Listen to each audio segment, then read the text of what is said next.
तालुक्यातील झेंडे अंजन येथे अवैध दारू विक्रेत्याने केला दारूबंदी समितीवर अंगठी चोरीचा आरोप। संतप्त ग्रामस्थांनी गाठले पोलीस ठाणे।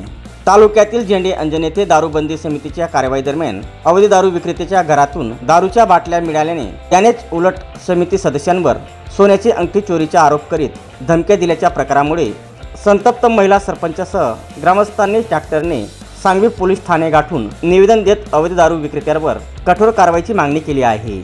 शिरपूर तालुक्यातील झेंडे अंजन गावात महिलांच्या पुढाकाराने 2 महिन्यांपूर्वी ग्रामपंचायत व ग्रामस्थांच्या संयुक्त प्रयत्नातून ग्रामसभेत दारूबंदीचा ठराव करून समिती स्थापन करण्यात आली। या समितीच्या कारवाईमुळे गावात अवैध दारू विक्रीवर आळा बसला होता। मात्र आकाश पावरा हा घरातून दारू विक्री करत असल्याची माहिती मिळाल्याने सरपंच रेखाबाई देशमुख, उपसरपंच, पोलीस पाटील, समिती सदस्य व गावातील मान्यवर त्यांच्या घरी तपासणीसाठी गेले असता घरातून अवैध दारूच्या बाटल्या मिळून आल्या।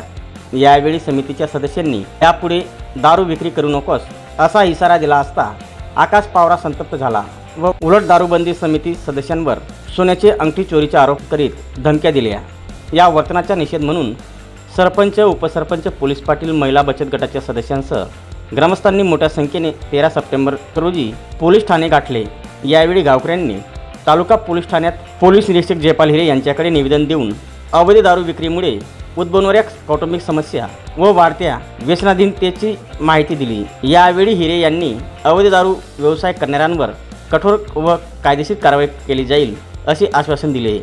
त्याला घरात जाऊन चौकशी करायची आहे म्हणून सगळे पाटील आणि मी आणि सगळ्या गावातल्या महिला गेलो आणि ते घरात आम्हाला दारू सापडली आणि ते पकडला आणि त्यांनी चोरीला गेली असं त्यांनी महिलांवरती आरोप केला।